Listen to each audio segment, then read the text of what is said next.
Market में पैसे लगाता हूं और बहुत सारे पैसे कमाता हूं। लेकिन रुको रुको, आप नहीं जा पाए होंगे क्योंकि आपके पास नॉलेज नहीं था।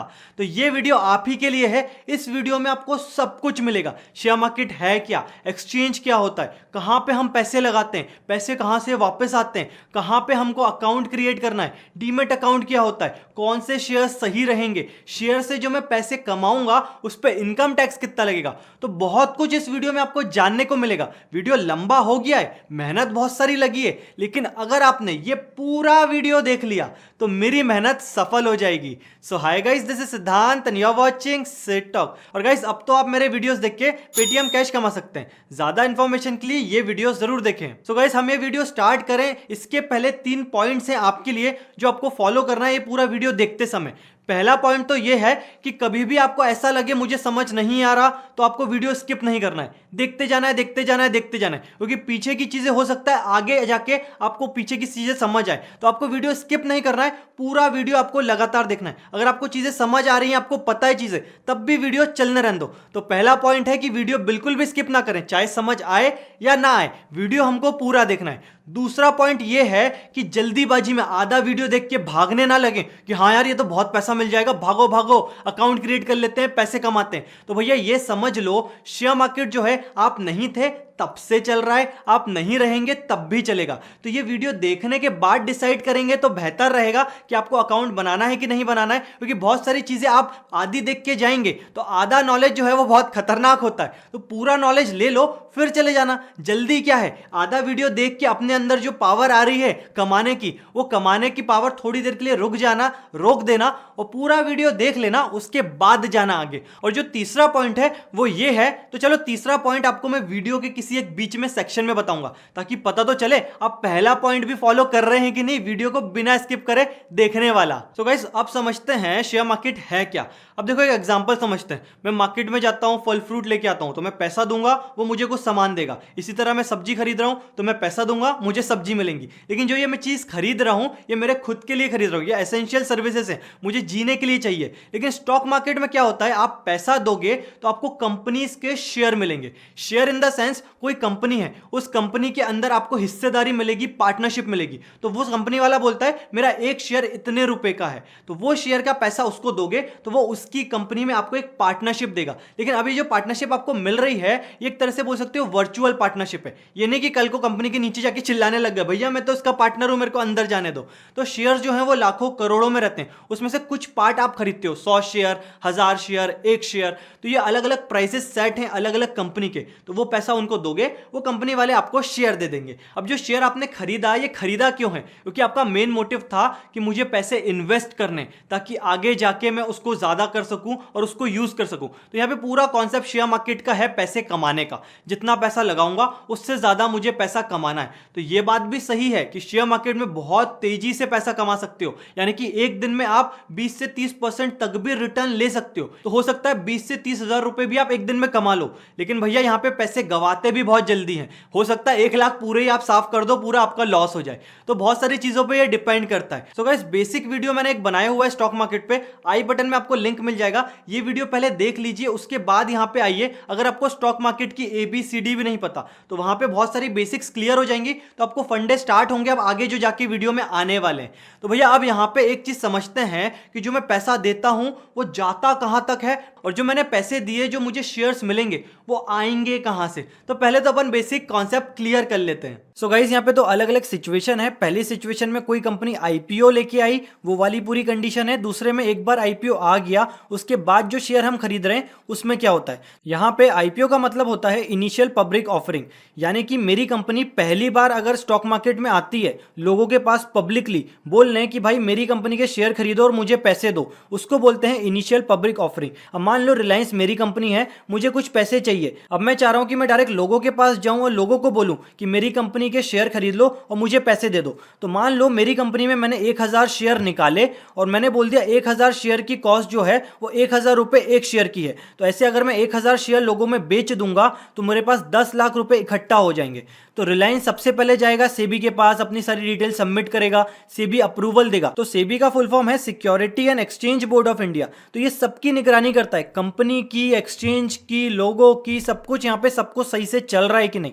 तो पहले तो जो कंपनी है वो सेबी के पास जाके अपना अप्रूवल लेगी। अब मुझे शेयर बेचना है, मैंने भैया डिसाइड कर लिया 1000 शेयर मुझे लोगों में बेचना है। तो क्या मैं ग्राउंड में स्टॉल लगा के चिल्लाऊंगा शेयर ले लो, शेयर ले लो? नहीं। तो यहाँ पे क्या एक पूरा रेगुलेशन है। तो यहाँ पे एक्सचेंज का कॉन्सेप्ट आता है। एक्सचेंज मतलब एक्सचेंज को मैं पहले शेयर दूंगा। अब ये एक्सचेंज की जिम्मेदारी है कि भैया जिसको बेचना है उसको बेचे, उससे सारा पैसा ले और फिर मुझे कंपनी तक ला के दे। तो यहाँ पे एक्सचेंज है हमारे इंडिया में दो, एनएससी और बीएससी। एनएससी मतलब होता है नेशनल स्टॉक एक्सचेंज, बीएससी मतलब होता है बॉम्बे स्टॉक एक्सचेंज। तो एक तरह से बोल सकते हो दो दुकानें हैं बड़ी बड़ी, जो इंडिया में सिर्फ दो ही हैं। तो वो कंपनी पहले दोनों के पास जाएगी, दोनों के पास अपना डेटा शेयर करेगी और बोलेगी कि भैया मुझे 1000 शेयर बेचना है 1000 के भाव से। पहली बार में आया हूं तो मैं खुद डिसाइड कर सकता हूं सारे डॉक्यूमेंटेशन के बाद कि मुझे कितने में एक शेयर बेचना है। तो भैया अब मैं एक्सचेंज के पास जाऊंगा। अब एक्सचेंज क्या करेगा, एक्सचेंज के नीचे होते हैं डीपी, जिसे बोला जाता है डिपॉजिटरी पार्टिसिपेंट। अब एक्सचेंज भी डायरेक्टली ग्राउंड में स्टॉल लगा के नहीं बैठेगा, दुकान में सबको नहीं आने देगा। तो एक्सचेंज क्या करेगा, अपने नीचे कंपनियों को अप्रूवल देगा कि भैया मेरे अंडर रजिस्टर्ड हो जाओ, अपनी कंपनी रजिस्ट्रेशन कर लो। फिर वो कंपनी लोगों के पास जाएगी बोलने कि आप हमारी वेबसाइट यूज करो, हमारी मोबाइल ऐप यूज करो, हमारा प्लेटफॉर्म यूज करो और वो शेयर हमारे प्लेटफॉर्म से आप खरीद लो।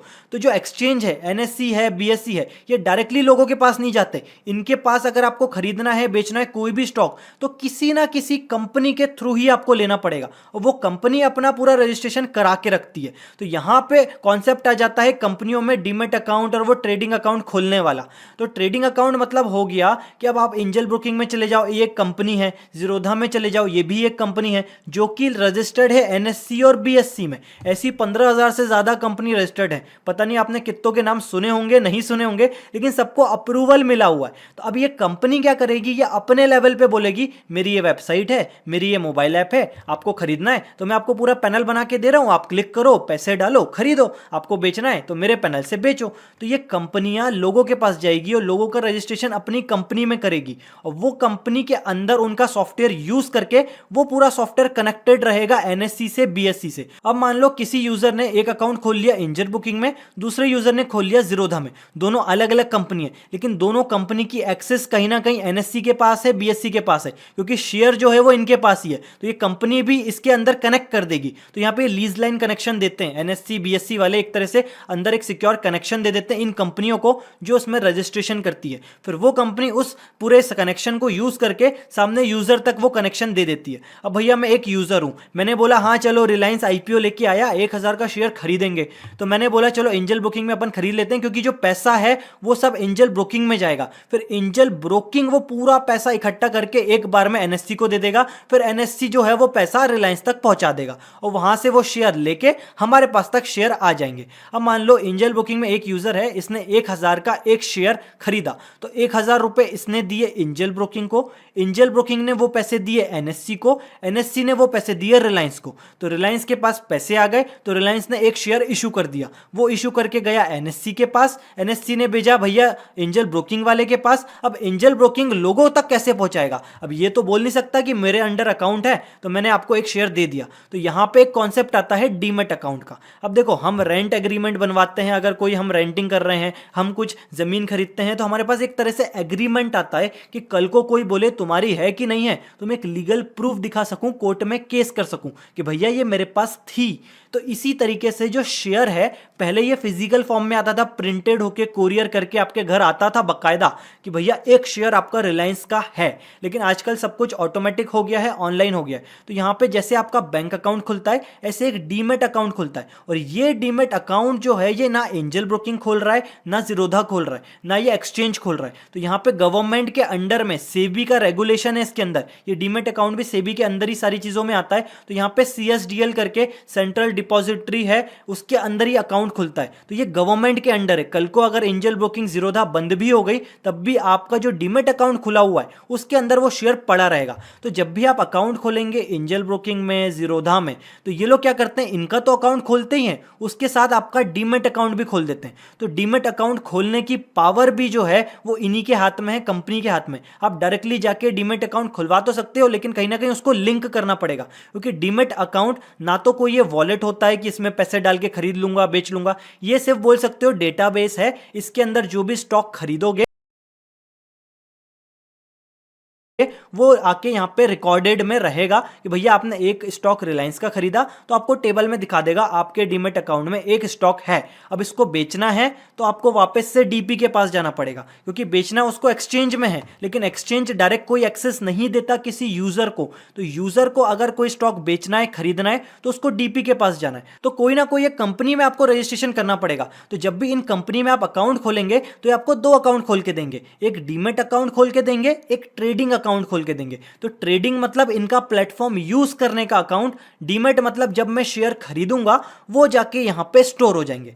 तो अब सिंपल सादा एग्जांपल वापस से समझो, एक शेयर मैंने रिलायंस से खरीदा, 1000 रुपए मैंने एंजल ब्रोकिंग को दिए, एंजल ब्रोकिंग ने एनएससी को दिए, एनएससी ने रिलायंस को दिए। तो रिलायंस ने वहां से एक शेयर इशू करा, तो ये शेयर रिलायंस के भी कहीं ना कहीं किसी जगह स्टोर्ड होंगे डीमेट अकाउंट में। तो वो शेयर रिलायंस के डीमेट अकाउंट से निकल के कहीं ना कहीं एक्सचेंज के पास आएंगे, एक्सचेंज के पास आने के बाद वो एंजल ब्रोकिंग के पास आएंगे। तो अब ये एंजल ब्रोकिंग वो जो शेयर आपने खरीदा रिलायंस का वो आपके डीमेट अकाउंट में डाल देगा। तो आपको यहां पे दो मेल आएंगे, एक मेल आएगा एंजल ब्रोकिंग की तरफ से कि भैया आपने हमारा प्लेटफॉर्म यूज करा, धन्यवाद, हमने तब ब्रोकरेज काटा, हमने ये काटा वो काटा, और आपने एक शेयर खरीदा, वो एक शेयर ये खरीदा, वो आपके डीमेट अकाउंट में जाके स्टोर हो गया। अब डीमेट अकाउंट एक अलग एजेंसी है जो कि गवर्नमेंट के अंदर आती है। तो कल को ये चीजें बंद भी हो गई ट्रेडिंग अकाउंट वाली, तब भी आपके सारे शेयर जो हैं वो कहीं ना कहीं स्टोर्ड रहेंगे। आगे वीडियो में मैंने आपको सब कुछ बताया, इनके अकाउंट कैसे दिखेंगे, लॉगिन कैसे करेंगे, और डीमेट अकाउंट में हम अलग से लॉगिन कैसे कर सकते हैं देखने के लिए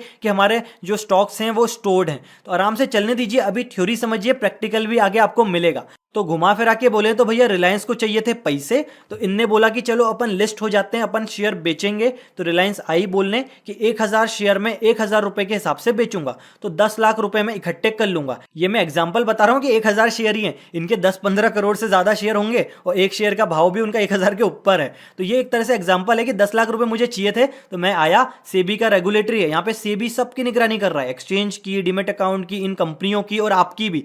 आप मतलब सब घूम फिर के सब कुछ एक तरह से सबको सही तरीके से चल रहा है। कोई कुछ भी गलत करता है सीधे फाइन लगाता है सेबी, और सेबी जो है वो गवर्नमेंट के अंडर आता है। तो ये पूरा यहाँ पे जो है वो देखरेख कर रहा है सेबी की, कुछ भी गलती ना कर दे कोई कंपनी, एक्सचेंज, ऊपर वाली कंपनी, नीचे वाले यूजर। तो यहाँ पे मैंने भैया रिलायंस ने बोला 1000 शेयर दूंगा, मैंने दिए, इनने अपनी एंजल ब्रोकिंग, इसके अंदर यूजर्स हैं उनके थ्रू वो सारे शेयर रिलायंस ने बेच के लोगों को बेच दिए। अब लोगों के पास आ गए शेयर, रिलायंस ने अपने 10 लाख रुपए इकट्ठे कर लिए। अब उसको रिलायंस को कभी भी वो पैसे वापस ही नहीं करना है। अब भैया वापस कैसे नहीं करना है, मैं तो शेयर बेचूंगा। तो भैया जब आप शेयर बेचोगे तो वो रिलायंस के पास नहीं जाने वाला। यहाँ पे यही तो अच्छी चीज है, आप चाहो तो आपकी खुद की कंपनी का आईपीओ ला सकते हो, कंपनी बड़ी करो, अच्छा खासा करो और खुद का आईपीओ लॉन्च कर दो। तो लोग आपकी कंपनी में पैसा देंगे, पैसा लगाएंगे, आप लिस्ट करा दो आपकी कंपनी अपने एक्सचेंजेस में सेबी से अप्रूवल लेके, उसके बाद लोग आपकी कंपनी में पैसा लगाएंगे। तो पहली बार आईपीओ के बाद आपकी ही कंपनी में वो पैसा आ जाएगा, आप इकट्ठा कर लो, और इस पूरे सिनेरियो में कभी भी मुझे पैसा वापस करना ही नहीं है। अब ये करना क्यों नहीं है भाई, तो ये समझते हैं सेकंड सिनेरियो में। सो भैया यहाँ पे सेकंड सिनेरियो ऐसा है कि आईपीओ का मतलब होता है इनिशियल पब्लिक ऑफरिंग, यानी कि पहली बार मैं आ रहा हूं भैया मार्केट में शेयर बेचने, तो पहली बार में मैंने बेच दिए, सब लोगों ने एक एक बार के खरीद लिए, कंपनी के पास पैसे आ गए, कंपनी अपनी बाहर हो गई। अब इस पूरे सिनेरियो में कंपनी बाहर रहेगी, कंपनी ने पैसे इकट्ठे कर लिए, अब उस पैसे का कंपनी को क्या करना है वो कंपनी अपना समझते रहेगी। अब कंपनी अपनी बाहर हो गई, तो अब मान लो 1000 शेयर में से फर्स्ट यूजर को एक शेयर मिल गया, दूसरे यूजर को एक और शेयर मिल गया। तो अब मान लो ये शेयर आपके डीमेट अकाउंट में है लोगों के, अब इसको शेयर बेचना है। तो अब ये वापस बेचेगा, तो बेचेगा कैसे? ये वापस से एंजल ब्रोकिंग की ऐप पे जाएगा, वेबसाइट पे जाएगा, अपना एक ऑर्डर लगाएगा, मुझे भैया एक शेयर बेचना है। तो ये चेक करेंगे कि भैया डीमेट अकाउंट में इसके पास शेयर है भी कि नहीं, बेचने आ गया। तो ये चेक करेंगे डीमेट अकाउंट में, तो ये लिंक्ड रहेंगे सब ऊपर से नीचे तक। तो इनके पास भी एक्सेस है, इनके पास भी एक्सेस है, इनके पास भी एक्सेस है।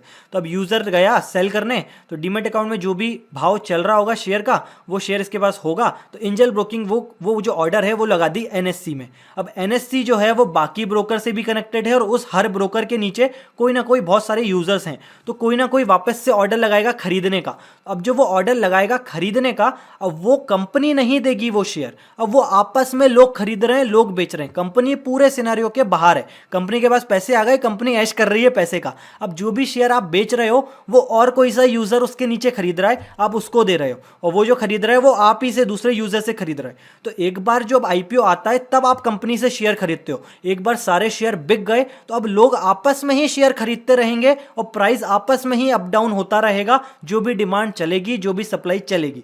तो मेरे पास एक शेयर है 1000 रुपए का, आज उसका भाव है 1200 रुपए।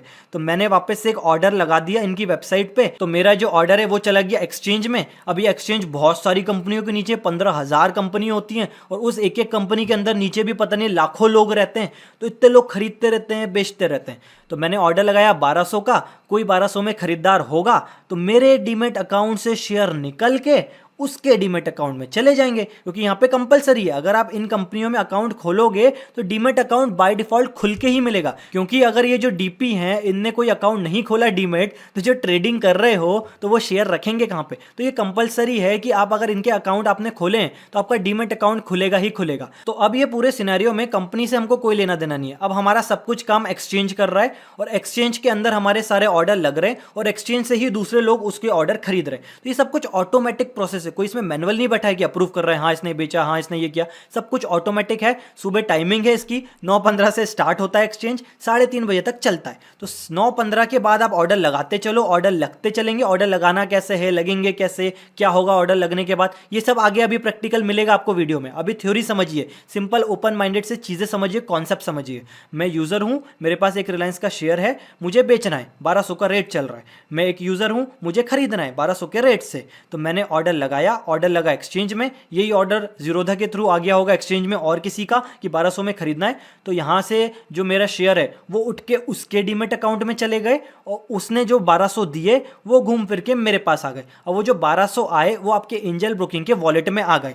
अब इस वॉलेट से या तो आप चाहो तो दूसरा शेयर खरीद लो, अगर आपको वापस से आपके बैंक अकाउंट में पैसे निकालना है तो यहाँ पे ऑप्शन आता है जो कि हम आगे वीडियो में देखेंगे। आप क्लिक करो, अमाउंट लिखो, क्लिक कर दो, तो वो पैसा आपके बैंक अकाउंट में आ जाएगा। इसीलिए बोला जाता है 3 चीजों की जरूरत है। पहला, आपका बैंक अकाउंट जिससे पैसे डालोगे पैसे वापस आएंगे। दूसरा, ट्रेडिंग अकाउंट जिसके थ्रू ये एक्सचेंज की एक्सेस मिलेगी आपको। डायरेक्ट एक्सेस नहीं मिलती है, इन कंपनी के थ्रू ही लेनी पड़ेगी। आप वैसे चाहो तो खुद भी डीपी बन सकते हो, आप भी एक कंपनी खोल सकते हो और उसको आप एक्सचेंज के अंदर लिस्ट करा सकते हो। उसके बारे में भी समझेंगे आगे वीडियो में। तो यहाँ पे एक ट्रेडिंग अकाउंट चाहिए ताकि इसके अंदर आप सारे एक्सचेंज में ऑर्डर लगा पाओ, बाय के, सेल के। और उसके साथ एक डीमेट अकाउंट भी चाहिए ताकि जो चीजें खरीदोगे बेचोगे वो यहाँ पे आके स्टोर हो जाएगी। और ये गवर्नमेंट की निगरानी में, इन कंपनी का इसमें कोई रोल नहीं है, ये सीधे गवर्नमेंट की साइट पे खुलते हैं अकाउंट। तो यहाँ से निकल के वहां से चले जाएंगे। तो तीनों चीजें आपस में लिंक्ड रहती है, डीमेट अकाउंट, ट्रेडिंग अकाउंट और सेविंग अकाउंट। तो अब जो पैसा आपने जो बेचा शेयर, उसका पैसा एक्सचेंज जो है वो कलेक्ट करेगा नीचे वाले यूजर से, वो पैसा आपको लाके दे देगा एंजल ब्रोकिंग के थ्रू उनके अकाउंट में। फिर आप एंजल ब्रोकिंग में ऑर्डर लगा के वो पैसा आपके मेन सेविंग अकाउंट में मंगा सकते हो। तो अब जो शेयर आप खरीद रहे हो, बेच रहे हो, ये आपस में लोग ही खरीद रहे हैं, लोग ही बेच रहे हैं। इसने लगाया ऑर्डर खरीदने का, इसने लगाया बेचने का, तो ये आपस में बस ये चलता रहता है, चलता रहता है, चलता रहता है। अब स्टॉक का प्राइस अप डाउन कैसे होता है? अब भैया मान लो 1 लाख लोग खरीदने के लिए बैठे हैं और 50,000 लोग बेचने के लिए बैठे हैं, तो अपने आप एल्गोरिथम चल रहा है, अपने आप सब कुछ ऑनलाइन है, सब कुछ कोडिंग से हो रहा है। तो जब बेचने वाले जो हैं वो 50,000 हैं लेकिन खरीदने वाले 1 लाख हैं, तो भैया डिमांड सप्लाई वाला सीन आ गया। डिमांड बिल्कुल ज़्यादा है और उसकी सप्लाई कम है, तो स्टॉक का प्राइस अप हो जाएगा, बढ़ जाएगा अपने आप। तो एक एक सेकंड में स्टॉक का प्राइस ऊपर नीचे ऊपर नीचे ऊपर नीचे होता रहता है, जो भी इसकी टाइम फ्रेम है। तो ये सब कुछ डिमांड एंड सप्लाई में, ज़्यादा लोग खरीद रहे हैं, कम लोग बेच रहे हैं, तो वहाँ पे ऊपर नीचे हो जाएगा। कम लोग खरीद रहे हैं, ज़्यादा लोग बेच रहे हैं तो वहां पे ऊपर नीचे हो जाएगा। इस हिसाब से स्टॉक का प्राइस ऊपर नीचे हो रहा है। इस पूरे सिनेरियो में रिलायंस को अभी कोई लेना देना ही नहीं है। स्टॉक मेरा भैया ऊपर जाए नीचे जाए, मेरे को तो पैसा चाहिए था, पैसा मेरे को मिल चुका। आपस में लोगों को जिसमें बेचना है जिसमें खरीदना है भाई करते रहे। तो अभी के सिनेरियो में रिलायंस यहाँ पे पूरा बाहर है। बट अभी वीडियो जब आगे जाएगा तो आपको पता चलेगा ये जो स्टॉक का प्राइस अप डाउन हो रहा है इसमें रिलायंस का सबसे बड़ा फायदा क्या होता है। मतलब इन शॉर्ट रिलायंस का फायदा नहीं है, रिलायंस के अंदर लोगों का फायदा है। तो देखा गाइस, पूरी हायरार्की में, पूरे ट्री में मैं किसको पैसे दूंगा, कहां से पैसे घूम के मेरे पास पैसे वापस आ जाएंगे। तो अब ये पूरे ट्री में अपन अब ये भी समझ लेते हैं, इतनी सारी एजेंसी, इतनी सारी कंपनी इन्वॉल्व हैं, तो इन लोग की कमाई क्या हो रही है। कमाई हो रही है तभी तो ये इतनी सारी सर्विसेज दे रहे हैं, इतने सारे ट्रांजैक्शंस कर रहे हैं। तो देखो नीचे लेवल से बात करें यूजर की, तो जो यूजर है उसको तो भैया पैसा कमाना है, जितना पैसा मैं दूंगा मुझे तो भैया ज्यादा पैसा कमाना है। कोई भी शेयर मार्केट में ये मोटिव लेके तो आता ही नहीं है कि मुझे पैसा गंवाना है, सबको कमाना ही है। तो अब मैं जिस भी डीपी से मेरा अकाउंट बनवाऊंगा तो वो ब्रोकरेज के नाम पे पैसे कमाएगा। तो जो एंजल ब्रोकिंग हो गई, जीरोधा हो गया, तो ये जो कंपनीज हो गई, ये कंपनी के मैं एक्सेस यूज कर रहा हूं, वेबसाइट यूज कर रहा हूं, तो ये लोग ब्रोकरेज लेते हैं। तो ये अलग अलग टाइप से ब्रोकरेज लेते हैं, वो अभी अपन आगे समझेंगे किस लेवल पे। तो इस पूरी ब्रोकरेज का पैसा जो है वो इन कंपनी का हो जाता है, ये कंपनी अपने लेवल पे कमा लेती है। इसके अलावा इसके ऊपर जाते हैं जो एक्सचेंज है, जो एनएससी है, बीएससी है, ये भी अपने लेवल पे टैक्सेस काटता है हर ट्रांजैक्शन की। तो ये टैक्सेस परसेंटेज में रहता है, जितने भी रुपए का आप ट्रांजैक्शन इनके एक्सचेंज से कराएंगे कुछ परसेंटेज वो अपने लेवल पे रख लेगा, क्योंकि वो आपको सर्विसेज दे रहा है। उसके बाद जो सेबी है, सेबी भी फ्री में काम नहीं कर रहा है, आपके हर ट्रांजैक्शन पे थोड़े थोड़े पैसे काटता रहता है, तो वो पैसा इकट्ठा होकर सेबी के पास आ जाता है। इसी तरीके से हर एक इंसान यहाँ पे जो है वो पैसा कमाएगा ही कमाएगा हमारे अलावा, क्योंकि हमारा हो सकता है हम पैसा गवा भी सकते हैं, लेकिन ये जो कंपनी है, डीपी वाली कंपनी हो गई, एक्सचेंज हो गया, सेबी हो गया, गवर्नमेंट हो गई, इन सबको हर ट्रांजैक्शन पे थोड़े थोड़े परसेंटेज मिलते रहते हैं। तो हमारा लॉस हो या प्रॉफिट हो, लेकिन इन लोगों का हमेशा प्रॉफिट ही होगा। तो भैया घुमा फिरा के बोले तो अब समझते हैं कि जो मैं पैसे देने वाला हूं उसमें मुझे मिलेगा क्या क्या। क्या आलू मिलेगा, क्या भाजी मिलेगी, या एप्पल मिलेगा। तो यहां पे अलग अलग सेगमेंट है जिसमें आप अलग अलग चीजों पे पैसे लगा सकते हैं पैसा कमाने के लिए। सबसे पहला सेगमेंट होता है इक्विटी। अब ये इक्विटी के अंदर भी दो अलग अलग सेगमेंट आते हैं, एक आता है डिलीवरी, एक आता है इंट्राडे। अब पहले तो ये समझो इक्विटी क्या होता है। इक्विटी वही शेयर, पार्टनरशिप आपकी किसी कंपनी में, तो किसी कंपनी में जो आप पैसा लगा रहे हो वो उसके शेयर्स इशू कर रहा है, उसको हम इक्विटी बोलेंगे। और वो जो शेयर इशू कर रहा है वो दो टाइप के हो सकते हैं। पहला तो ये, आपने पैसे दिए, उसने शेयर दिए, आपने उसकी डिलीवरी ले ली, यानी कि वो शेयर आपने अपने पास रख लिया।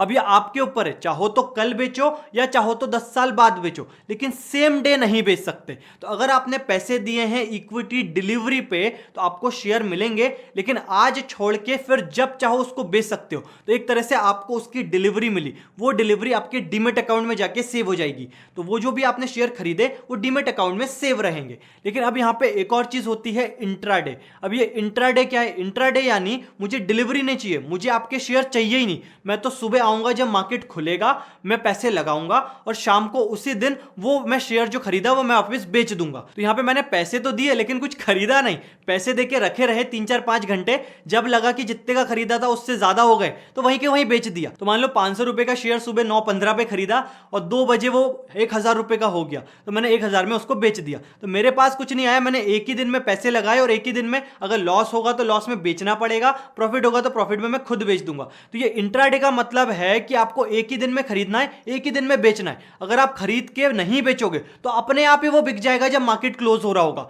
उसको बोला जाता है स्क्वायर ऑफ। तो मतलब मान लो 10 बजे में आया, मैंने देखा रिलायंस का शेयर 1000 रुपए का है, मैंने खरीद लिया। अब खरीद के मैं नहीं बेच रहा, भाई ये तो लॉस हो गया, 800 रुपए का आ गया, 700 रुपए का आ गया, मैं बेचूंगा तो 300 रुपए का लॉस है। लेकिन अगर इंट्राडे के अंदर आपने उसको खरीदा है तो जब आप खरीदते हो ना तो बताना पड़ता है आपको डिलीवरी में खरीदना है कि इंट्राडे में खरीदना है। तो ये खरीदते कैसे अभी आगे अपन प्रैक्टिकली देखेंगे। अभी कॉन्सेप्ट समझिए कि अगर मैंने इंट्राडे में खरीदा कोई शेयर, तो अगर मैं नहीं बेचूंगा तो अपने आप बिक जाएगा, और खुद से बेचने के पास मेरे पास पावर है कि मैं उसी दिन बेच सकता हूं। तो इंट्राडे में लॉस भी हो सकता है, प्रॉफिट भी हो सकता है, क्योंकि मेरे हाथ में चीजें नहीं है। तो भैया इंट्राडे का सबसे बड़ा डिसएडवांटेज ये है कि मेरे नहीं चाहते हुए लॉस हो रहा है तब भी मुझे बेचना ही पड़ेगा, क्योंकि इंट्राडे का मतलब ही है पहले उसी दिन खरीदो उसी दिन बेचो। लेकिन अगर डिलीवरी लेता हूं तो मैं उस दिन नहीं बेच सकता, लेकिन अगले दिन बेच सकता हूं, क्योंकि मेरे पास डिलीवरी आ गई। अब मेरे पास चॉइस रहेगी कि अगर आज इसका प्राइस बढ़ रहा है तो मैं कल बेच दूंगा, नहीं बढ़ रहा है, लॉस में है तो मैं रखे रहने दूंगा, 10-15-20 दिन बाद तो बढ़ेगा। तो यहां पे डिलीवरी वाले पे ही हम पूरा फोकस रखेंगे पूरे वीडियो में, और मैं भी आपको यही सजेस्ट करूंगा कि आप डिलीवरी में ही काम करो, क्योंकि उसके बाद मेरे पास सारे पावर्स आ जाते हैं। मैंने आज खरीदा, लॉस में है तो मैं नहीं बेचूंगा, जिस दिन प्रॉफिट होगा उस दिन बेच दूंगा। लेकिन इंट्राडे में आपके हाथ में कुछ नहीं है, वो बिक ही जाएगा अगर उसमें लॉस हो रहा होगा। तो पहला फंक्शन होता है आपका इक्विटी, जिसमें डिलीवरी आती है, जिसमें आप डिलीवरी लोगे तो डीमेट में जाके सेव हो जाएगी, फिर जब मन चाहे अगले दिन बेचो या तो वो 10 साल बाद बेचो। तो ये इन्वेस्टमेंट के नाम पे जो है वो लोग इक्विटी में डिलीवरी ही करते हैं। अपन लोगों ने पैसा दिया, शेयर्स मिल गए, रख लिया, 5 साल बाद वो कंपनी और बहुत बड़ी हो गई तो उसका शेयर बहुत बढ़ जाएगा, तो 5 साल बाद मेरे रिटर्न्स मिल जाएंगे। तो जो मैं पैसा एफडी में करता 1 साल के लिए, वो मैंने शेयर में कर लिया 1 साल के लिए। तो ये डिलीवरी में यही होता है, और ये आपके पास राइट्स हैं, जिस दिन चाहो उस दिन आप बेच सकते हो। लेकिन इंट्राडे में जब भी खरीदोगे तभी बेचा जाएगा। तो इंट्राडे को ट्रेडिंग बोला जाता है, खरीदना बेचना। लेकिन इक्विटी डिलीवरी के अंदर उसको इन्वेस्टमेंट बोला जाता है। आपने पैसे को इन्वेस्ट किया ताकि फ्यूचर में यूज हो, और इंट्राडे में तो आप ट्रेडिंग कर रहे हो बस पैसे कमाने के लिए, सस्ते में खरीद के महंगे में बेचना है। अब यहाँ पे शेयर्स के अलावा भी बहुत सारी चीजें होती हैं भैया, FNO यानी कि फ्यूचर एंड ऑप्शन। यहाँ पे तो आप मतलब एक तरह से सोचो, इन्वेस्टमेंट के लिए सिर्फ वो इक्विटी डिलीवरी वाला फंक्शन है। इसके बाद जितनी चीजें आ रही हैं सब पैसे कमाने वाली चीज है, जिसमें मैं बिल्कुल आपको सजेस्ट नहीं करता इसमें घुसो, क्योंकि इसमें घुस गए तो लॉस होगा, दिमाग खराब होगा और आपकी जिंदगी खराब करोगे। आप सीधा सीधा खेलो, हमको पैसे लगाना है आज 5 साल के लिए, हमने डिलीवरी ले ली, 5 साल तक बैठे रहे, जिस दिन में हमको 20-30% से ज्यादा मिल रहा होगा पैसे निकाल के खुश हो जाएंगे। लेकिन इसके अलावा भी बहुत सारी चीजें होती है। पहला इंट्राडे हो गया, दूसरा FNO हो गया। इसमें क्या होता है, आप परसों एक तरह से बोल सकते हो सट्टा लगा रहे हो, एक तरह से मतलब आप एक पैसा लगा रहे हो कि परसों ये जो रिलायंस का शेयर है ये कितना बढ़ेगा, उसके ऊपर भी पैसा लगता है। इसमें कुछ डिलीवरी का कुछ सीन ही नहीं है, आप बस पैसा लगा रहे हो कि परसों ये जो शेयर है ये कितना बढ़ने वाला है, इसके ऊपर परसों 15 दिन बाद 10 दिन बाद ये शेयर्स कितने बढ़ेंगे उस पर पैसा लगता है। तो ये फ्यूचर एंड ऑप्शंस बोला जाता है, FNO। इस पर हमको नहीं जाना है, बहुत गंदी चीज है, इसमें आप घुस गए तो आपका दिमाग भी खराब करोगे, आपको लालच भी आएगा और लॉस भी होगा। उसके अलावा और भी चीजें होती है, कमोडिटी होती है। कमोडिटी मतलब आप गोल्ड खरीद सकते हो, सिल्वर खरीद सकते हो, पेट्रोल खरीद सकते हो, क्रूड ऑयल हो गया, नेचुरल गैस हो गया, इन चीजों पर भी आप पैसा लगा सकते हो। तो इसकी आपको डिलीवरी नहीं मिलेगी, वर्चुअली आपको मिल जाएगा गोल्ड, वर्चुअली आपको, आपने खरीद लिया नेचुरल गैस, अब कल को नेचुरल गैस के पैसे बढ़ेंगे तो आप बेच दो, मतलब एक तरह से वर्चुअली उसको खरीदा, वर्चुअली ही बेच दिया, यहां पे भी कोई डिलीवरी नहीं है, तो ये भी ट्रेडिंग है। तो कमोडिटी के अंदर ये सारी चीजें आती है, गोल्ड खरीद लो, सिल्वर खरीद लो, नेचुरल गैस, आप बहुत सारी चीजें खरीद सकते हो। इसके अलावा करेंसी मार्केट भी होता है, करेंसी में आप अलग अलग जो कंट्रीज है उनकी करेंसी खरीदते हो, उसमें भी डिलीवरी कुछ नहीं मिलेगी, बस आपने खरीद के रख लिया, जिस दिन बेचना होगा वो बिक जाएगी। तो आप डॉलर्स खरीद लो, सिंगापुर डॉलर खरीद लो, यूरोपियन चीजें खरीद लो, जो चाहो वो अलग अलग करेंसी भी खरीद सकते हो। तो इस तरह से पूरा चार्ट देखें तो इक्विटी में डिलीवरी, इंट्राडे, उसके बाद आता है FNO, उसके बाद आता है कमोडिटी, उसके बाद आता है हमारा करेंसी। तो इन चीजों में जो नीचे सारी चीजें सबको ट्रेडिंग के नजर से देखा जाता है, पैसे लगाना है पैसे निकालना है, पैसे लगाना है पैसे निकालना है। लेकिन डिलीवरी जो है वो अच्छी चीज है, उसमें आप पैसा लगा के इन्वेस्ट करके रख सकते हो, आपके ऊपर है, जब बेचना हो तब बेच दो। अब दो चीज आपने सुनी होगी, पहली होगी सेंसेक्स, दूसरी होगी निफ्टी। अब ये क्या भला है, ये कोई स्टॉक नहीं है, ये कोई कंपनी नहीं है कि आप इसको डायरेक्टली खरीद लो, ये एक तरह से इंडेक्स है। जैसे बुक के अंदर पहले इंडेक्स रहता है ना, वो बोला जाता है कि इस पेज पे ये है, इस पेज पे ये है। अब होता क्या, इतनी सारी कंपनी है रजिस्टर्ड, अब आप चाहो तो एक एक कंपनी के शेयर रोज देखो कि भाई रिलायंस बढ़ा नहीं कम हुआ, ICICI बैंक बढ़ा कम हुआ, HDFC बैंक बढ़ा कम हुआ, एक एक करके आप देख सकते हो, ये भी आप कर सकते हो। लेकिन अब मैं आया कि कल जो मार्केट था, आज क्या मार्केट ऊपर है कि नीचे, तो इसमें क्या किया, जितनी टॉप 50 कंपनी है, टॉप 100 कंपनी है, उसको उठाया, उनका एवरेज निकाला, कल कितने रेट पे थे, आज कितने रेट पे हैं, और एक इंडेक्स बना दिया। तो मैं सेंसेक्स को देख के ये बोल सकता हूं, कल अगर सेंसेक्स इतना था, आज अगर 2% ऊपर है, तो आज पूरा मार्केट 2% ऊपर है। तो ये इंडेक्स है, ये कोई कंपनी नहीं है, ये कोई इसके शेयर नहीं मिलते हैं, ये सिर्फ एक वैल्यू है जो कि आप कंपैरेटिवली देखते हो कि कल कितनी थी, आज कितनी है, आज बड़ी है तो मार्केट ऊपर है, आज कम है कल के मुकाबले तो मार्केट नीचे। तो ये एवरेज निकालते हैं टॉप 50 टॉप 30 कंपनीज का, और उसके बाद ये वैल्यू निकलती है। तो ये भी अप डाउन होती है क्योंकि वो कंपनी के शेयर भी अप डाउन हो रहा है। तो ये सारी चीजें जो है एक तरह से ये सिर्फ एक इंडेक्स है, ये देख के आप बस ये पता लगा सकते हो सारी कंपनी को मिला के आज मार्केट ऊपर गया कि आज मार्केट नीचे गया। तो घुमा फिरा के कुछ चीजें समझ आ रही होंगी, कुछ नहीं आ रही होंगी, लेकिन पहला पॉइंट था समझ आए या ना आए, वीडियो तो हमको पूरा देखना है क्योंकि आगे जाके पुरानी चीजें समझ आएंगी। तो यहां पे अभी तक सब थ्योरी चल रहा था, ये ज्यादा काम का नहीं था, लेकिन अब अपन समझते हैं प्रैक्टिकली सारी चीजें कि अकाउंट बनाना कहां पे है, कैसे खरीदना है, कैसे बेचना है, क्या क्या चीजें। तो सबसे पहला पॉइंट तो यह है, आपको आपका ट्रेडिंग अकाउंट खुलवाना है और उसके साथ डीमैट अकाउंट लिंक करवाना है। अब देखो बाय डिफॉल्ट कहीं पे भी आप अकाउंट खुलवाओगे किसी भी डीपी कंपनी पे, तो यहां इस वीडियो में हम बात करेंगे एंजल ब्रोकिंग की और जीरोधा की। तो इन दोनों के अंदर हम समझेंगे अकाउंट क्रिएट कैसे करना है, उसके बाद इसमें ट्रेडिंग कैसे करना है,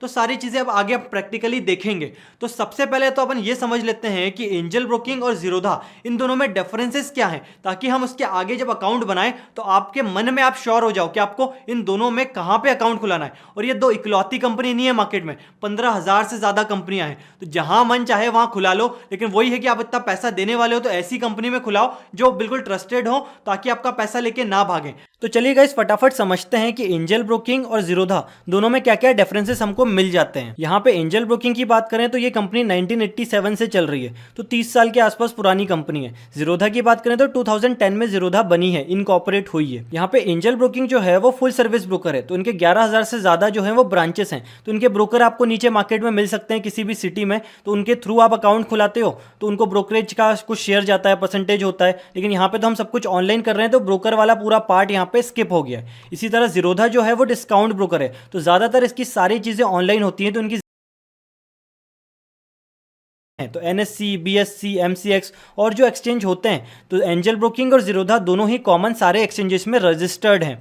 अब भैया हमको अकाउंट खुलाना है, तो अकाउंट ओपनिंग चार्जेस अगर हम एंजल ब्रोकिंग का देखें तो अभी हमको कुछ भी रुपए नहीं देना है, तो पहले साल हमारा पूरा फ्री रहेगा। तो अगर अभी हम अकाउंट क्रिएट करते हैं तो हमको कोई भी पैसे नहीं देना, एक साल हम फ्री में अकाउंट चला सकते हैं। वहीं अगर आप जीरोधा में जाते हैं तो आपको 200 से 300 रुपये अभी आप जब अकाउंट क्रिएट करेंगे तभी आपको देना है। इसी तरह ये तो पहले साल की बात हो गई। अब एक साल बाद आपको हर साल एनुअल मेंटेनेंस के पैसे देना है। अगर आप ट्रेडिंग करते हैं नहीं करते हैं तब भी आपको जो है एंजल ब्रोकिंग में 450 प्लस जीएसटी आपको हर साल देना है एनुअल मेंटेनेंस का, और जीरोधा की बात करें तो 300 रुपए प्लस जीएसटी आपको एनुअल मेंटेनेंस देना है। अब ब्रोकरेज की बात करें तो डिलीवरी की, जो शेयर मैं खरीदूंगा और उसकी डिलीवरी मेरे डीमैट अकाउंट में लूंगा, तो वहां पे डिलीवरी पे कोई भी ब्रोकरेज नहीं लगाता है एंजल ब्रोकिंग। जीरोधा पे भी 0 रुपीज ही है, लेकिन ये 1 पैसे 1 कॉन्ट्रैक्ट नोट का देते हैं। दिन भर में जो जो चीजें करेंगे उसकी एक पर्टिकुलर रिपोर्ट बना के आपको रात में आएगी, तो उस पूरी एक रिपोर्ट को बनाने के ये लोग 1 पैसे लेते हैं। तो अगर आप महीने में 15 दिन भी ट्रेडिंग करते हैं तो आपके 15 पैसे जाएंगे, जो कि एक तरह से बोल सकते हो नेग्लिजिबल ही है। तो दोनों में 0% ही ब्रोकरेज है, कोई भी पैसा ब्रोकरेज डिलीवरी वाले सेक्शन पे नहीं है। लेकिन अब भैया ब्रोकरेज आप आते हो इंट्राडे पे, एफएनओ पे, रोज खरीदोगे रोज बेचोगे, तो 20 रुपीज पर ऑर्डर आपको एंजल में भी देना है, 20 रुपीज पर ऑर्डर आपको जीरोधा में भी देना है। तो जैसे मैं अगर इंट्राडे में एक ऑर्डर बाय करूंगा तो उसी दिन मुझे सेल भी करना है, क्योंकि इंट्राडे का मतलब ही है कि आज खरीद के आज बेचना है। तो बाय ऑर्डर पे 20 रुपए लगेंगे, फिर सेल पे 20 रुपए लगेंगे। तो इस तरीके से आप देखोगे तो दिन के 40 रुपीज तो आप इनको सिर्फ ब्रोकरेज दे दोगे इंट्राडे और एफएनओ के अगर ऑर्डर आप लगाते हो बाय और सेल के। और ये जो 20 रुपए है पर ऑर्डर है, एक ऑर्डर में 1 शेयर भी हो सकता है, एक ऑर्डर में 1 लाख शेयर भी हो सकते हैं, बट उसको एक ही ऑर्डर माना जाएगा। तो इस तरीके से आपको मतलब मिनिमम 40 रुपए तो कमाना ही है अगर आप इंट्राडे कर रहे हैं। अब देखो यहाँ पे डीपी चार्ज भी होता है। डीपी चार्ज मतलब अगर मैंने डिलीवरी में कोई शेयर ले लिया तो अब मैं कभी ना कभी तो उसको बेचूंगा, सेल करूंगा, तो ये डिपॉजिटरी पार्टिसिपेंट चार्ज लगाते हैं। यानी कि जब भी मैं कोई शेयर सेल करूंगा डिलीवरी वाला, तो 20 रुपए प्लस जीएसटी मुझे एंजल को देना है, 13.5 रुपीज पर जीएसटी मुझे जीरोधा को देना है। तो इसमें से कुछ पार्ट जो है वो चला जाता है हमारे एक्सचेंज के पास और कुछ पार्ट इनकी इनकम हो जाती है। तो यहाँ पे ये इररिस्पेक्टिव ऑफ क्वांटिटी है, आप 1 शेयर बेचो या 1 लाख शेयर बेचो, आपको एक ऑर्डर के रुपए देना है 20 रुपए। तो ये एक तरह से बोल सकते हो डिलीवरी लेते हो तो 20 रुपए से ज्यादा की कमाई करोगे, तब जाके आप ये ब्रोकरेज हटा के सारे चार्जेस हटा के आप एक तरह से कमाई कर पाओगे। अब यहाँ पे नोटिफिकेशन की बात करें तो ईमेल नोटिफिकेशन दोनों ही देते हैं, जीरोधा भी देता है, एंजल बुकिंग भी देता है। तो जब भी आप जो भी चीजें करोगे, ट्रेडिंग करोगे, तो रात में आपके पास एक स्टेटमेंट आएगा कि भैया आपने कितने रुपए का क्या क्या चीजें खरीदी, क्या क्या चीजें बेची। वो सब भी आगे आपको वीडियो में पता चलेगा कि स्टेटमेंट दिखता कैसा है, उसमें क्या क्या चार्जेस लगते हैं। अब देखो आप फंड ऐड करोगे इनके वॉलेट में, तब जाके आप शेयर खरीद पाओगे। तो अगर आप एंजल ब्रोकिंग में नेट बैंकिंग से पैसे ऐड करते हो, यूपीआई या गूगल पे से पैसे ऐड करते हो, तो इसमें सब कुछ फ्री है। जितने भी रुपए आप ऐड करोगे उतने रुपए सीधे सीधे ऐड हो जाएंगे। लेकिन अगर आप जीरोधा में नेट बैंकिंग यूज करते हो तो 9 रुपए आपको अलग से देना है नेट बैंकिंग का चार्जेस, उसमें जीएसटी अलग है। तो दोनों ही कंपनी में कुछ चीजें कॉमन है, कुछ चीजों में डिफरेंसेस है। तो ये लिंक है, इस लिंक के थ्रू आप अकाउंट बना सकते हो। अगर आपको एंजल में बनाना है तो sittalk.com/angel ओपन करना है, अगर आपको जीरोधा में बनाना है तो sittalk.com/zerodha ओपन करना है। लेकिन भैया अभी रुक जाओ, इतनी जल्दीबाजी मत करो, अभी तो सब हमने डिफरेंसेस देखे हैं। आगे हम इसकी वेबसाइट भी दिखाएंगे कैसी है, मोबाइल ऐप कैसी है, स्टेटमेंट कैसे बनता है, कब कहां पे चार्जेस लगते हैं। तो अभी पूरा वीडियो खत्म हो जान दो, उसके बाद डिसाइड कर लेना कि अकाउंट बनाना है नहीं बनाना है तो कहां बनाना है। तो गाइस ये तो बात हो गई इन दोनों कंपनी में क्या डिफरेंस है। तो ये अकेली कंपनी नहीं है, 15,000 से ज्यादा कंपनी, जहां पे आपका मन चाहे वहां पे जाके आप अकाउंट खुला सकते हैं। बस वहां पे भी ये सारी चीजें देख लेना कि वो कंपनी आपको क्या क्या चीजें दे रही है, क्या क्या चीजें नहीं दे रही है। अगर आप मुझसे पूछो कि मैं कौन सी ऐप यूज करता हूं, तो मैं पर्सनली एंजल ब्रोकिंग यूज करता हूं। अब यहाँ पे एक चीज और ध्यान रखना, किसी भी कंपनी के साथ अकाउंट खुलाते हो तो वो बाय डिफॉल्ट डीमेट अकाउंट खोल के देते हैं। तो उनको ऐसे अलग से नहीं बोलना है कि भाई डीमेट मुझे अलग खुलवाना है, ये अलग खुलवाना है, क्योंकि ट्रेडिंग अकाउंट खुलवा भी लोगे तो डीमेट तो उसके साथ लिंक करना ही है। तो अगर आप इन कंपनी में जाके साइन अप करते हैं तो डीमेट बाय डिफॉल्ट खुलेगा ही खुलेगा, उसका नंबर भी आपके पास आएगा ही आएगा। लेकिन अगर पहले से आपका कहीं दूसरी कंपनी के साथ खुला हुआ है तो वो चाहो तो इस कंपनी में भी लिंक करवा सकते हो। तो उसकी प्रोसेस मैनुअल रहती है, उनको कॉल करके मेल करके करवाना पड़ता है। लेकिन ऑनलाइन खुलवा रहे हो तो बाय डिफॉल्ट जब नया अकाउंट खुलवाओगे तो डीमेट भी साथ में ही मिलेगा और ट्रेडिंग भी साथ में ही मिलेगा, और सेविंग अकाउंट तो आपके पास होना ही चाहिए। तो वो तीनों चीजें आपकी लिंक हो ही जाएंगी। तो भैया अब समझते हैं आगे जाके कि अब ये अकाउंट खुलवाना कैसे, क्या क्या डॉक्यूमेंट्स लगेंगे, क्या क्या पूरी प्रोसेस रहेगी। तो पहले अपन समझ लेते हैं एंजल ब्रोकिंग का, कि एंजल ब्रोकिंग में अकाउंट क्रिएट करना कैसे है। तो एंजल ब्रोकिंग में अगर आपको अपना डीमेट अकाउंट, ट्रेडिंग अकाउंट खोलना है तो नीचे आपको लिंक दिया गया है sittalk.com/angel। इस जगह आएंगे तो यहाँ पे पूछेगा आपका नाम, मोबाइल नंबर, सिटी। ये लिखने के बाद OTP आएगा, उसके बाद टेक मी अहेड पे आप क्लिक करेंगे। यहाँ पे अंदर आने के बाद आपको ऐसा पैनल मिलेगा, यहाँ पे आपको लिखना है date of birth, PAN card number, email ID, account number, IFSC code, और नीचे आपको बता रहा है कि अभी आपका अकाउंट ओपनिंग फ़ी पूरा फ्री है, 1 साल कोई भी AMC नहीं है, annual maintenance charge. Plan detail पे आप जाते हैं तो आपको बताएगा कि डिलीवरी पे आपको 0% की ब्रोकरेज है, इंट्राडे, FNO, करेंसी या कमोडिटी करते हैं तो 20 रुपीज़ पर ऑर्डर लगेगा। तो अभी यहाँ पे अकाउंट क्रिएट करेंगे तो 1 साल आपको पूरा फ्री रहेगा। यहाँ पे जो जो डिटेल्स ये मांग रहा है यहाँ पे आपको फिल करना है। पैन कार्ड और अकाउंट नंबर देने के बाद यहाँ पे सेकंड स्टेप आएगी जिसमें आपको आपकी पर्सनल डिटेल्स देना है। तो यहाँ पे आपको आधार कार्ड की डिटेल्स शेयर करना है। तो यहाँ पे 3 अलग अलग ऑप्शंस हैं। पहला ऑप्शन तो है कि आधार कार्ड आप ऑफलाइन शेयर कर सकते हैं। दूसरा डिजी लॉकर के थ्रू है, अगर आपने डिजी लॉकर में अकाउंट बना के रखा है, उसके अंदर अगर आपने अपना आधार कार्ड ऐड करके रखा है तो वो यहाँ डायरेक्टली आप वहाँ से एक्सेस करके आपकी सारी डिटेल फैच कर सकते हैं, फिर आपको कुछ भी अपलोड नहीं करना है। तो अगर आपको डिजी लॉकर से शेयर करना है तो यहाँ पे आप क्लिक करेंगे तो नीचे आ जाएगा बटन आपके पास शेयर विद डिजी लॉकर। अगर आपके पास डिजी लॉकर भी नहीं है, ऑफलाइन आधार भी नहीं है, तो आप मैनुअली भी चीज़ें एंटर कर सकते हैं, बट इसमें फिर आपको सारी चीज़ें खुद से मैनुअल अपलोड करनी पड़ेंगी, प्रोसेसिंग टाइम में भी टाइम लगेगा। अगर आप जाते हैं शेयर ऑफलाइन आधार में तो यहाँ पे एक मेथड है कि आप आधार कार्ड की डिटेल्स उन्हीं की वेबसाइट से डाउनलोड कर सकते हैं जिप फाइल में, और वो जिप फाइल यहाँ पे अपलोड हो जाएगी। तो डाउनलोड आधार कार्ड डिटेल्स पे आप क्लिक करेंगे। यहाँ पे आधार कार्ड की डिटेल डालने के बाद आपके फ़ोन पे OTP आएगा, वो OTP आपको नीचे एंटर करना है, और ऊपर ये बता रहा है create a share code for your paperless offline eKYC। तो यहाँ पे आपको एक कोड बनाना है, 4 डिजिट का कोई भी कोड आप बना सकते हो। तो वो जो जिप फाइल डाउनलोड होने वाली है वो पर्टिकुलर फाइल उस 4 कोड से ही खुलेगी। तो यहाँ पे जो भी आप चाहें वो 4 डिजिट का कोड बना सकते हैं। उसके बाद इसको डाउनलोड पे क्लिक करना है। डाउनलोड पे क्लिक करेंगे तो नीचे एक फाइल डाउनलोड हुई है ऑफलाइन आधार नाम से। अब ये फाइल के अंदर आपकी सारी आधार कार्ड की डिटेल्स हैं जो कि आपको अपलोड करना है एंजल ब्रोकिंग की साइट पे, और ये फाइल खुलने के पहले कोड मांगेगी, जो कोड आपने ऊपर बनाया है। तो आप वापस से आएंगे एंजल ब्रोकिंग पे, यहाँ पे टिक करेंगे शेयर ऑफलाइन आधार। उसके बाद यहाँ पे ऑप्शन आएगा अपलोड आधार डिटेल, इस पे आपको क्लिक करना है। वहां पे क्लिक करके जो फाइल डाउनलोड हुई है उसको आपको क्लिक करके ओपन करना है। तो जैसे ही आप इसको ओपन करेंगे तो ऑटोमेटिकली नीचे ये पूछेगा कि भैया कोड बताओ जो आपने दिया था आधार की वेबसाइट पे।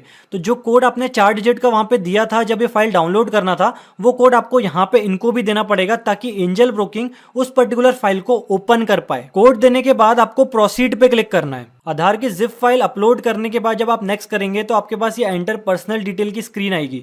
इसमें आपको एनुअल इनकम बताना है, ऑक्यूपेशन बताना है, फादर्स फर्स्ट नेम और लास्ट नेम बताना है। तो ये डिटेल फिर करने के बाद आपको कंटिन्यू करना है। पर्सनल डिटेल देने के बाद अब ऑप्शन आएगा, आपको पैन कार्ड अपलोड करना है, बैंक स्टेटमेंट अपलोड करना है। अगर आप फ्यूचर एंड कम्युनिटी में जाना चाहते हैं तो आपको 6 महीने का अपना बैंक स्टेटमेंट अपलोड करना है। अगर नहीं जाना चाहते तो ये इसमें स्टार नहीं है, मैंडेटरी नहीं है। और वैसे ये पूरी प्रोसेस आप अपने मोबाइल ऐप से भी कर सकते हैं। एंजल ब्रोकिंग की मोबाइल ऐप डाउनलोड करके आपका फ़ोन नंबर वापस से साइन अप पे क्लिक करके फ़ोन नंबर नाम डालने के बाद जिस भी प्रोसेस पे आप रुके हुए हैं वो प्रोसेस उसके आगे आपकी मोबाइल ऐप से भी हो जाएगी। तो एक बार साइन अप आप लिंक से कर लीजिए, उसके बाद फिर आगे की जो प्रोसेसेस है वो सब मोबाइल ऐप के थ्रू भी हो जाएगी। ज़रूरी नहीं है आपको वेबसाइट से ही करना है। पैन कार्ड और बैंक स्टेटमेंट देने के बाद इसका एक ई वेरीफाई होगा, ई साइन होगा। तो जो इन्हें डॉक्यूमेंट्स बनाए हैं NSDL साइट से ई साइन होंगे, यानी कि आपके आधार कार्ड से एक टिक हो जाएगा कि आपने जो डॉक्यूमेंट सबमिट करे हैं वो सब सही है।